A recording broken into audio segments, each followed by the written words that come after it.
en choisissant ces gens-là. D'accord. Alors la séparation Barthélémy Dias Khalifa Sall ak création mouvement bu bees bi tu penses que Barth peut retrouver son lustre d'antan ak popularité bu mu amoon. voilà man dama koy analyser ci ñaari fànn benn bi mooy Barthélémy soo xoolee ses faits d'armes yëpp il les a réussi sous feu Babacar Mbaye sous feu Ousmane Tanor Dieng sous Khalifa Sall wax fa dëgg yàlla il a eu une trajectoire politique bi nga xam ne je dis tout leader ou tout acteur politique war nga ko soxla. il a eu dañ ko épaulé dañ ko jàppal dañ ko tatagal mais il l'a eu quand même et en politique c'est des faits qui sont extrêmement importants mooy que Khady Sylla nekk na député Khady Sylla nekk na maire Khady Sylla nekk na loolu c'est de la légitimité mais légitimité boobu aussi lu mu ko am mënuñu ci dindi l'aura du président Khalifa Sall mënuñu ko on peut pas l'enlever il a été d'un apport vraiment multidimensionnel sur la personne de monsieur le maire Barthélémy Dias ba tey mu toll fi mu toll nii politique nag comme on le dit reenu ñàmbi la fu muy damee kenn mënu ko prévoir mais li leer ba leer on a vu des séparations beaucoup plus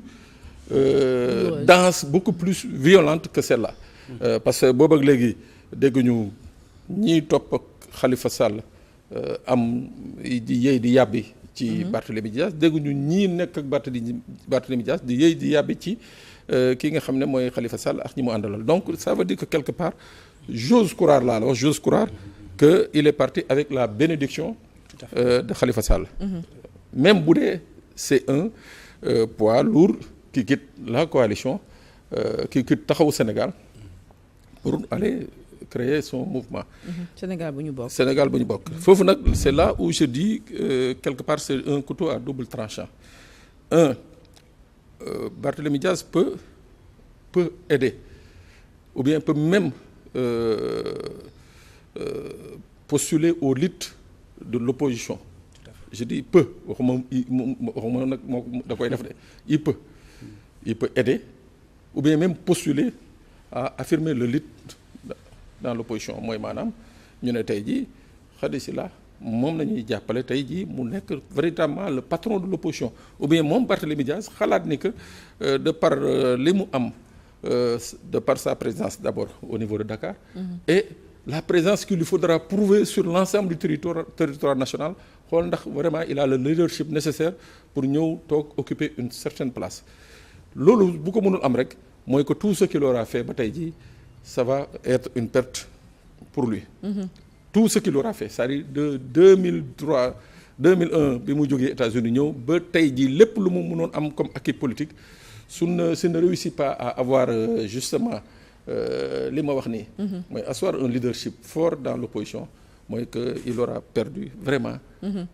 tout ce qu'il a eu. sax ba nekk le leader de l'opposition. waaw non c'est-à-dire il faut au moins même s'il n'est pas le leader de l'opposition mais il faut que mu bokk ci ñii di imprimer. le leadership au niveau de l'opposition. te loolu dañ koy soxla en fait je le dis tout le temps le pouvoir en place. surtout contexte bi ngeen ñu nekk nga xam ne opposition bi xamuñu kan moo ci leader. voilà mu ngoog moo tax ma ne tey le pouvoir en place li ko gën a mën a jàppale c'est-à-dire pour faire en sorte que ñu mën a gën a diriger wu sur les priorités. Des Sénégalais ndem ñu ngi ci jubal mais il leur faut sentir l'existence d'une certaine opposition. Exactement. Voilà il leur faut sentir l'existence d'une certaine opposition léegi nag dans cette opposition jàpp naa que ce n'est pas le Barthélémy Dias de 2024 ce n'est pas le discours du candidat président Barthélémy Dias de 2024 c'est pas ce même discours que moom la nar a proposer Sénégalais yi et moo tax ma xalaat ne que su demee ba décider ne moom war na mën a demal boppam quelque part am na il a mûri et quelque part am na léegi toog di déglu ay nit ñu koy conseiller pour aller vers un nouveau discours parce que je le dis encore Khady gis nga période bi ñu génn nii ku fi bëgg a asseoir un leadership dans l'opposition ou bien un leadership politique le type d'opposition bi fi amoon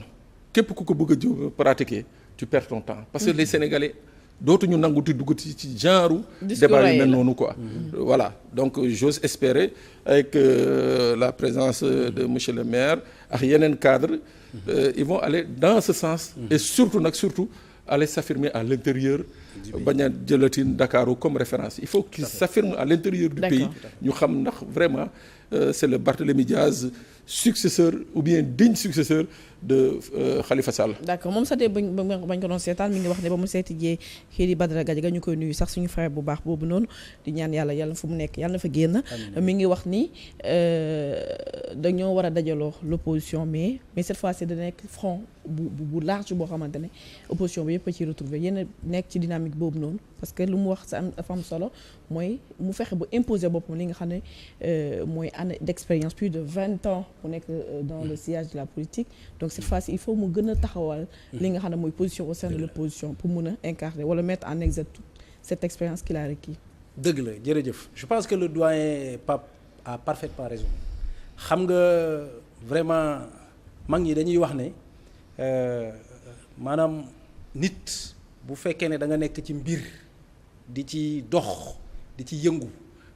ànd si ak ay kàngam des hommes d'État comme le président Ousmane Tanor Dieng le président Khalifa Ababacar Sall te mënoo jàng dara ci ñoom ça veut dire que vraiment at yooyu du at yu nga xam ne mën nañ ko comptabiliser comme at yu baax pour yow et yàlla suturaal nañu bu le maire Barthélémy loolu dalu ko moo tax il faut que ñu rassurer ñëpp wax dëgg fa yàlla le Barthélémy de 2005 bi muy ñëw au parti socialiste tempérament bi mu ngi fi waaye xam-xam bi yokku na mën-mën gi yokku na maturité bi yokku na bëgg-bëgg bi yokku na ndax dina ko mate am du ko mate damay rassurer sénégalais yëpp il est prêt aujourd'hui à vraiment exercer les plus hautes charges de la République loolu il faut que mu leer ci bopp sénégalais yëpp ndax gis-gis baa ngi fi pas-pas baa ngi fi te li ëpp solo mooy yërmande nga baa ngi fi ndax ab askan balaa nga koy jiite dafay fekk nga yërëm ko l'ancrage sociologique dafa am solo trop boo xam ne njiit daf ko war a am loolu mooy faral ngay gis njiit boo xam ne à chaque fois day dóor ci kaw askanam à chaque fois day fitnaal askanam yàlla suturaal nañu ba le président Barthélémy loolu dalu ko maintenant arrive pour ses relations avec les autres pour la question concernant le front c'est important c'est important aujourd'hui que l'opposition parle d'une seule voix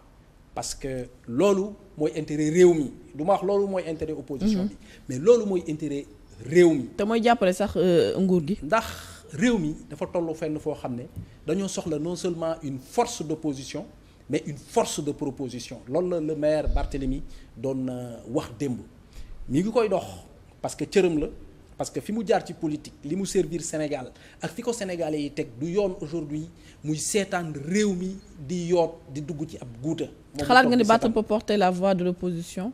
mais qui de mieux que Barthélémy Diaz pour porter la voix de l'opposition ou bien pour rassembler l'opposition parce que xam nga nit ñi il faut que ñuy revenir tuuti vers l'histoire Barthélémy a transcendé au moins 3 régimes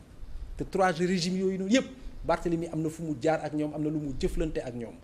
sur les 20 dernières années doyen Pape suivre na bokk na ci ñi gën a suivre la trajectoire de l'homme politique Barthélémy Diaz sur les 20 dernières années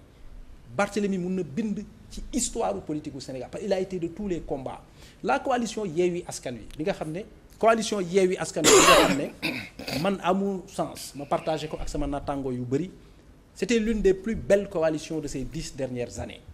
mais ci loxoom la ko yàlla jaarale moom moo sol dàllam dem seeti le président Khalifa Ababacar Sall ñu dem seeti aussi tamit le premier ministre actuel bi ñu fa jógee ñu dem seeti suñu maam sëñ Moustapha ba tey jii coalition boobu mën a juddu mën a am ay tànk ba dox li mu dox ba jouer rôle bi mu jouer au niveau du pays donc qui de mieux que le maire Barthélémy te ci même sillage boobu ngeen nar a dem. waaye la seule différence xam nga mooy lan cette fois-ci ça va pas être une coalition ça va être un front. parce que xam nga souvent nit ñi boo nee coalition rek dañuy am tendance di ko renvoyer à des élections wala ñu koy jox ay connotations politiques mais cette fois-ci il s'agira de regrouper vraiment toutes les forces vives de la nation. D'accord. képp koo xam ne ëllëgu Sénégal ñor na la ngay politicien ngay société civile ak koo mënti doon rek. yow jàppal ne front boobu ñuy taxawal sa wàll mi ngi ci te war nga koo bàyyi. merci Pathé Ba di jeexal émission bi rek ak Pape Sané mooy élection du nouveau directeur conseil national d'administration bu Sonatel donc fal nañu tey ki nga xam ne monsieur Brelot Ba donc il est le nouveau directeur général bu Sonatel. Ouais, c'est un pur produit de la maison donc je crois que ce n'est qu'une sanction méritée. Ils ne sont pas, le conseil d'administration demande outil feneen une expérience ci biir Sonatel la ko wute donc c'est vraiment quelque chose de fondamental. D'ailleurs j'en profite pour le féliciter ñaanal ko yan bi oyof quoi. De la même sorte je crois que également ça va permettre à l'État du Sénégal dans ses relations avec Orange France ñu gën a xool nu ñuy raffermir le partenariat ba nga xam ne ñun ñii les consommateurs ñu ciy gis suñu bopp. waaw parce que même si l'État mu ngi ciy gis boppam à travers des dividendes à travers des redevances mais quelque part ñun consommateurs yi tamit mais quand même quoi qu'on puisse dire conseil d'administration bi seen vœu exaucé na parce que je rappelle que le premier ministre recevoir na leen parce que ñoom lu ñu bëggoon mooy ka koy gérer daal di nekk un Sénégalais. waaw moom laa ko c'est salutaire. Ils ont pris un bon produit mais l'essentiel nañu fexe ba. les consommateurs gis ci seen bopp gis suñu bopp d'accord surtout tarification. voilà fibre optique moom vraiment war nañu ko xoolaat bu baax a baax. d'accord de remercier bu baax a baax Pathé Ba di fàttali yow adjoint au maire nga en même temps membre du mouvement Sénégal bu ñu bokk mbégte la woon ci ñun dalal ci plateau bi yow moom Walf moom sa kër ga Pape Konaté Diayte